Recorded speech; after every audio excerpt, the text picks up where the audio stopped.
are going to perform no load and block rotor test on a single phase induction motor. So the basic principle of induction motor is it works on the principle of double revolving theory, as you had studied in your theory classes. So here we are going to perform a no load test. So for a no load test, we are operating the motor at no load. Here we are going to calculate we are taking the voltmeter reading, that is the voltmeter reading, no load current reading and no load wattmeter reading, and by using these readings we are going to calculate no load power factor of an induction motor, single phase induction motor. So here is the circuit diagram we are having. This is the supply mains. We had connected an auto transformer because the no load test is basically performed on a rated voltage. So here the voltage reading is 230 volts. So to set the voltage at 230, we are using that auto transformer. Okay, so this one is the circuit diagram, and after that auto transformer we are we are connecting a voltmeter here to measure the voltage, that is the rated voltage only. And this is the ammeter that is connected in series with the wattmeter to calculate the current, that is the no load current. This one is the wattmeter. M, L, C, V are the four terminals of the wattmeter. M and C are shorted, and the L is connected with the starting winding and the field winding, that is the main winding of a induction motor. Okay, and then this V is connected, V terminal and second terminal of main winding and second terminal of starting winding is connected with the second terminal of auto transformer. So here there is the connections. So this is the connection. This one is the auto transformer that is connected to supply mains. The output of the voltmeter is connected across the auto transformer to measure the voltage. Then the auto transformer second terminal is connected to the ammeter, and this one is the either we can connect the auto transformer one terminal to the ammeter, or we can connect the voltmeter terminal to the ammeter. So I had connected the voltmeter terminal to the ammeter, and then ammeter is connected with the ammeter output terminal is connected with the wattmeter, and then the wattmeter terminal is connected with the windings, and hence we had completed the circuit. It is little bit complex, so it will be difficult. Actually this circuit is not complex, but here it will be difficult for you to understand the things. So now I am going to we had completed this circuit connections. You can just focus on that circuit diagram so that you will understand the circuit diagram. Now I am going to start the motor. So this is the DPST switch we are having. I am just switching on the switch. I am switching on the motor.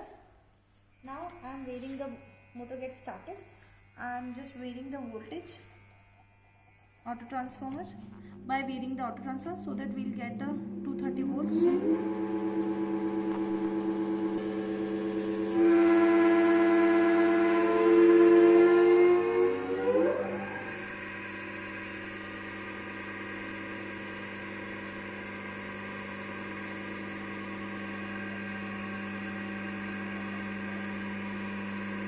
So we had connected the voltmeter at a 300 voltage. 300. So the rating we have to take means we are having here 150. We are doubling it. So here it is the 115. So 115 into 230. Okay. So this we had set the voltage at 230 volts. Here we are getting the current rating. We had connected at 10 amperes. So the current rating is approximately 3.7. 3.8 we can consider 3.8, and the voltmeter reading is, it will be 20. Okay, so this is the observation table we are having. We are getting the voltage at 230 volts, current at 3.7. we can say wattmeter reading is around 120 watt. Okay, this one is ampere and this one is volt. So with this no load test, firstly we need to we just focus that the no load test is performed on a rated voltage, and secondly we are going to calculate the no load impedance, that is the V0 by I0. We are going to calculate we are having omega naught, that is the power is equals to V0 I0 cos phi naught. So with this formula we are going to calculate cos phi naught, that will be wattmeter reading upon voltmeter and ammeter reading. It is around 0.14. So the no load power factor for induction motor is low only, that will be from 1 to 2 only. So it is that is from 0.1 to 0.2 only.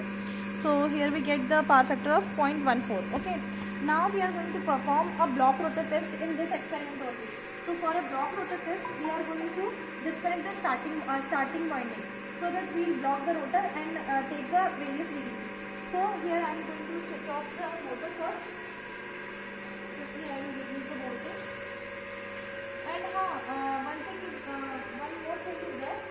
We are going to perform a block rotor test at a rated current, not at a rated voltage. So we perform the no load test on a rated voltage, and we are going to perform a block rotor test on a rated current, that will be 7.4 ampere. So here I am going to disconnect the stator winding. I am just opening it. Okay, now I am going to switch on the motor without the starter winding. I just switch on the motor. So we'll check the current rating, so that we'll get the rated current, that will be 7.4. So I am just varying the voltage accordingly to get the current of 7.4 ampere. So here we get the 7.4 ampere. This will be 7.4. So at that 7.4 we are getting a voltage reading of with respect to 300, that is 45 into 2, 90. That's around 90 only. And we'll get the wattmeter reading at 240. 240. So we get the reading accordingly, that VSC we are having 90 volts approx, ISC 7.4 ampere, that is the rated current, and WSC is 240 watts. Okay, with this values we are going to calculate the series component, that is the series resistance, series impedance and series reactance. So with the short circuit test, that is the not short circuit, it is a block rotor. Okay, block rotor test, we are going to calculate the series component. So we have seen that I square R is the power loss, that is the power loss here. So the wattmeter reading tells us about the losses in the motor. So with using this formula we are going to calculate RSC. I want you people to calculate. Okay, so here we will get the RSC. Similarly we will get ZSC we are getting by VSC upon ISC divided by ISC, and by using this formula, that Z square is equals to R square plus X square.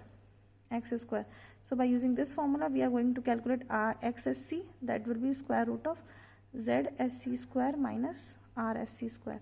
So I want you to calculate this, do the following calculation. So that's all for today's. Thank you.